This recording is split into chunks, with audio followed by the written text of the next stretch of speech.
Please take your seats. Take your seats, ladies and gentlemen. Phones away. Phones away, please. Good afternoon, I am Professor Tambry, and I'll be instructing witches studies this year. On behalf of all the staff here, I'd like to welcome you all to New Havenwood University. Since time is not on our side today, I will make the course introduction quite brief. We will go over the history of witchcraft, ancient studies, and the differences between spells, curses, and hexes, and then we will touch on immortal etiquette. Are there any questions before we start? Is that your cat? Oh, no, she's not. Then, why is it allowed in here? Trust me, that cat should not concern you. She's fine here. But it's black and everything. All right, Miss Clare. Would you mind terribly? Great. Any other burning questions? No? Perfect. Let's begin. In the beginning, 3 visitors came to us. Aliens, some might call them. They were shapeshifters, immortal, and they could alter time and space. As the story goes, in exchange for their worship and sacrifices, they offered some of their abilities to certain, compatible humans. Their immortality and regeneration were given to the vampires, their transformation and invincibility to the werewolves, and of course their precognition and manipulative influence on the quantum world were gifted to our ancestors. Some of us may know these visitors in different ways, and by many names, but they are always present in our world, and the blood of the first witch runs through each one of your veins. Many of you are descendants of the first coven, in fact. A few of you may not even be aware, but only a few miles from here in Salem, a monument was dedicated to the witch trials that took place there just over 300 years ago. It was erected in the name of understanding and tolerance, something man will always struggle with until the end of our time here on Earth.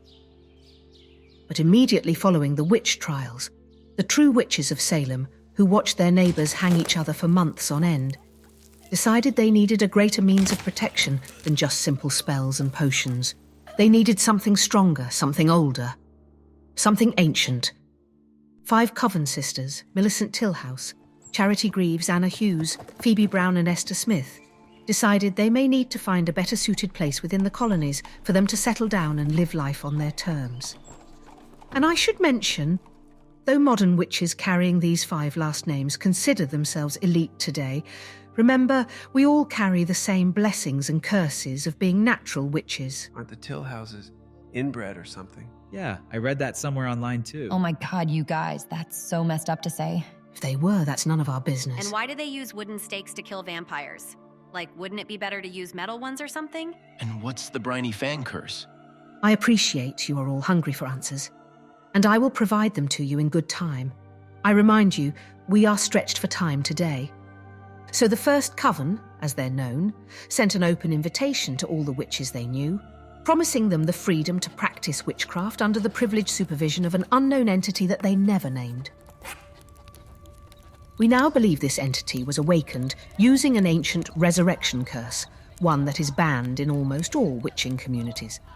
Though the curse can still be obtained through the grimoires archived by the Red Veil, they are no longer accessible to practicing witches. Wait, did you say the Red Veil? Like they're real? Yes, of course they're real. What is it with these parents giving kids the Santa treatment on the Red Veil? They're very real and they're very dangerous. Our biggest threat, no matter what your parents have told you. While you're obviously very well protected here, there are eyes and ears everywhere.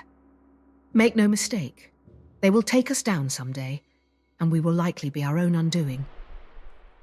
I'll continue. The body used for the resurrection curse was fresh and stolen from a local graveyard.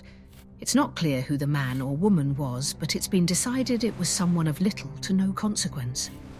But the soul culled from the other realm was someone of great importance. It was the soul of an ancient being that vowed to return to this plane of existence during an era of revolution.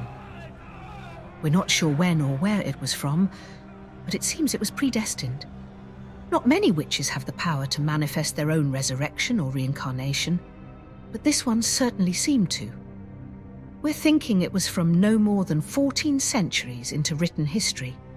So, like, what's it called then?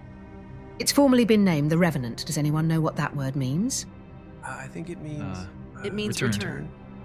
Correct, the return. And since its return, it's terrorized the mortal, immortal, and everyone in between. but it favors human bodies. They're pure and uncomplicated. And they quickly caught on and began burying their dead in better reinforced coffins. Or better yet, burning their dead and spreading the ashes. But of course, there are still those that prefer the traditional means of internment.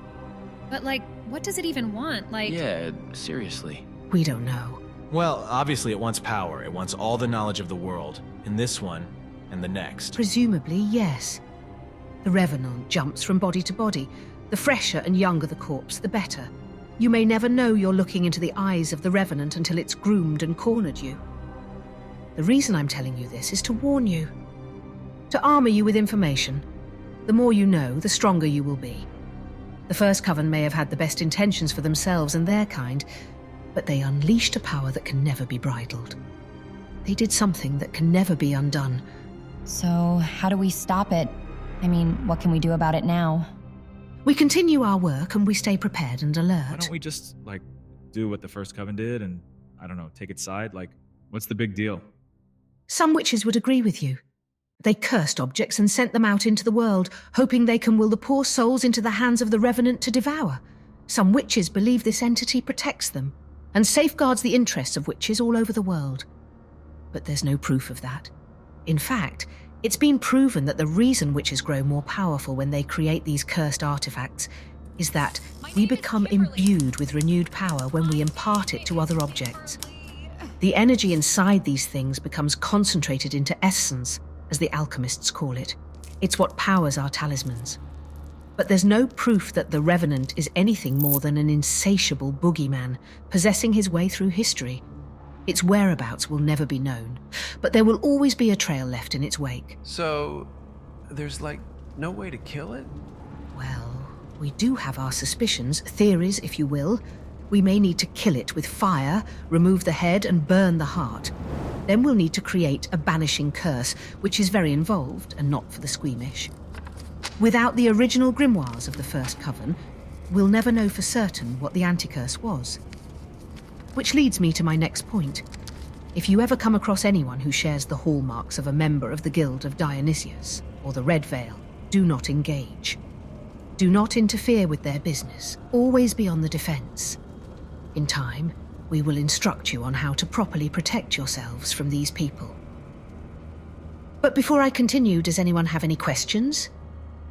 Adams. I beg your pardon? The body. His name was Will Adams. And he was of great importance. To me, at least. I see. And what is your name, young Professor? man? I know you said phones away, but something happened kind of close to here, I guess. Something fell from space. It's pretty bad. Yeah, whoa. It's all over the We news. should probably, go back to our dorms. Yeah, right? I'm definitely not trying to be in class at the end of the world. Oh my, it's crashed already. Goodness, I thought we'd have more time. Very well, we'll come back Monday and pick this back up. But your assignment over the weekend is to brew your best potion for personal protection. Make sure it's oil-based and in an airtight container. It was a pleasure meeting you all. Professor, I look forward to everything this semester has to offer. I feel I'm in good hands.